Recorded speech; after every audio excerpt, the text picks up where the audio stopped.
இயேசு கிறிஸ்துவின் பரிசுத்த நாமத்தில் உங்களை அன்போடு வாழ்த்துகின்றேன்.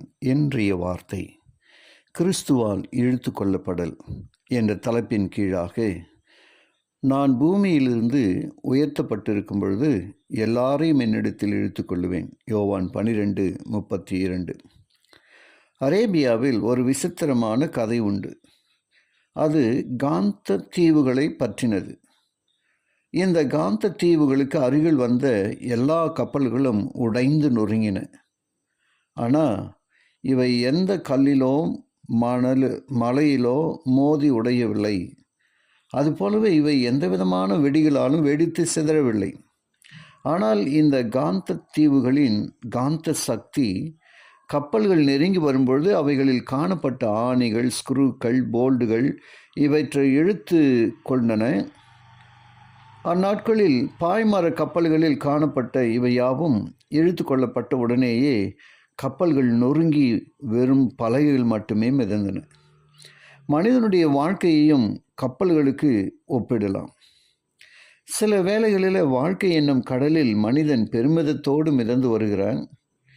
இவனுடைய பெருமித வாழ்க்கையை சுயநலம், பண ஆசை, மண் ஆசை, பொன்னாசை, பொறாமை, பெருமை போன்ற ஆணிகளும் ஸ்குருக்களும் தாங்கி நிற்கின்றன. இந்த விதமான வாழ்க்கையை மாற்றும் சக்தி, வல்லமை யாருக்குமே கிடையாது. ஆனால் கிறிஸ்துவின் சிலுவை அண்டையில் ஒருமுறை வந்து நின்றால் போதும். நம் வாழ்க்கையில் காணப்படும் விரும்பத்தக்கதாக ஆணிகளும் போல்டுகளும் சிலுவையின் மிக வல்லமையான சக்தியால் இழுத்து கொள்ளப்படும். அப்போது உடனே நமது பெருமையான வாழ்வு சிதைந்து போகும். இந்த அற்புதமான வல்லமை கிறிஸ்துவின் சிலுவைக்கு மட்டும் உண்டு. சிலுவையை பற்றிய உபதேசம் கெட்டு போகிறவர்களுக்கு பைத்தியமாக இருக்கிறது. ரட்சிக்கப்படுகிற நமக்கோ அது தேவ பலனாய் இருக்கிறது. 1 கொரிந்தியர் 1:28.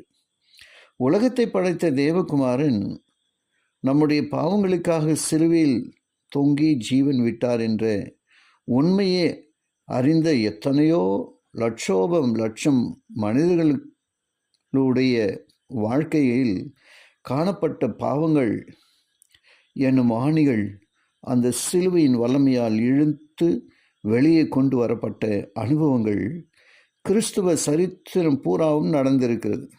உங்கள் வாழ்க்கையை பெருமிதமாக செய்யும் ஏதாவது ஆணிகள் உண்டா? இப்பொழுதே அவைகளை பிடுங்கப்படும்படி சிலுவை அண்டைக்கு வாருங்கள். ஜெபிப்போமா. கிருபையுள்ள நல்ல பிதாவே, உமக்கு நன்றி சொல்கிறோம். இன்றைய வார்த்தையின் வழியாக நீர் எங்களோடு கூட இடைப்பட்டதற்காய் நன்றி சொல்கிறோம்ப்பா.